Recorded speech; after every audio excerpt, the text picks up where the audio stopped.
Bugun men sizlarga hozirgi davrda ko'p uchraydigan ko'z kasalliklaridan biri katarakta haqida gapirib bermoqchiman. Katarakta bu ko'z kasalliklari ichida ko'p uchraydigan kasalliklar bo'lib, asosan 40 yoshdan oshgan insonlarda ko'p uchraydi.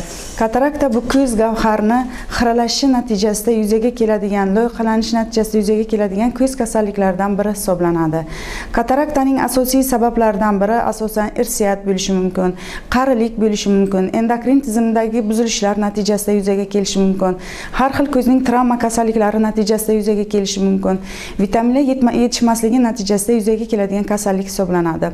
Katarakta tug'ma ham bo'lib, bu asosan onaning homiladorlik davrida qizamiq, suvchechak, grippning og'ir formalarini o'tkazishi natijasida yuzaga keladi va bola tug'ilgandan keyin bitta ko'zda yoki ikkala ko'zda gavharning loyqaligi bilan tug'iladi. Ba'zi hollarda 50-60 yoshlardan oshgandan keyin bemorlarda qarilik kataraktasi rivojlana boshlaydi.